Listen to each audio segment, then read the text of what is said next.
Vážení diváci, sledujete denné správy Hlasu ľudu. V Baku prebieha konferencia OSN o zmene klímy COP29, ktorej sa zúčastňuje prezident Srbska Aleksandar Vučić. Prezident sa stretol s azerbajdžanským kolegom Alijevom, s ktorým hovoril o plynárenskej spolupráci, pretože ako zdôraznil, ak by sa nám podarilo postaviť veľkú plynovú elektráreň, výrazne by to zabezpečilo naše potreby elektriny v budúcnosti. Vrátenie spotrebnej dane z nafty v budúcom roku bude rovnaké ako v tomto roku. 50 dinárov za liter oznámil minister poľnohospodárstva, lesníctva a vodohospodárstva Aleksandar Martinovič. Podľa jeho slov existuje možnosť, aby sa znížila daň na naftu, čo by mohlo ovplyvniť cenu. Všetci, ktorí plánujú po novom roku ísť do dôchodku, mali by vedieť, že o necelé 2 mesiace vstúpia do platnosti nové pravidlá. Podľa predpisov podmienkou na odchod žien do dôchodku od 1. januára bude, aby mali najmenej 63 rokov a 10 mesiacov života. V sobotu sa už skutočnilo finále detského festivalu slovenských ľudových piesní Rozpievané klenoty, ktoré každoročne prináša na javisko najtalentovanejšie mladé hlasy vo Vojvodine. Na festivale súťažilo 32 najlepších spevákov z celého regiónu.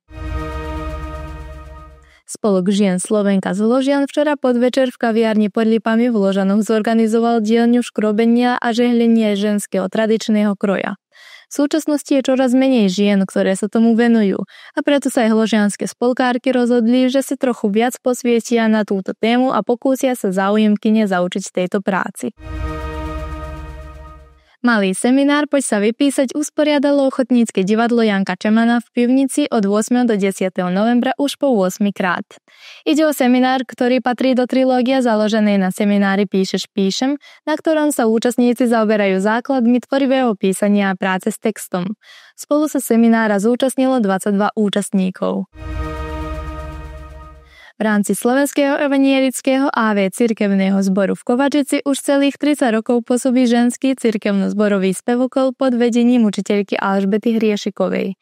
Z príležitosti daného výročia členky spevokolu v nedeľu 10. novembra v Kovačickom kostole usporiadali koncert duchovných piesní. Od včera do piatka v časovom rozpätí od 14. do 19. hodiny v sieni Starej Hurbanovskej fary prebieha ďalší second-hand bazár v organizácii oltárneho krúžku žien Tabita. Aj tento raz v ponuke je oblečenie, obuv, tašky, textil do domácnosti, časti ľudových krojov a všetky veci sa môžu kúpiť za prajné, symbolické ceny. Na zajtra ráno meteorológovia predpovedajú občasný výskyt hmly. Cez deň bude mierne až úplne oblačno. Fúkať bude slabý východný a severovýchodný vietor. Najnižšia ranná teplota bude -1 a najvyššia denná 9 stupňov Celzia. Ďakujeme za pozornosť.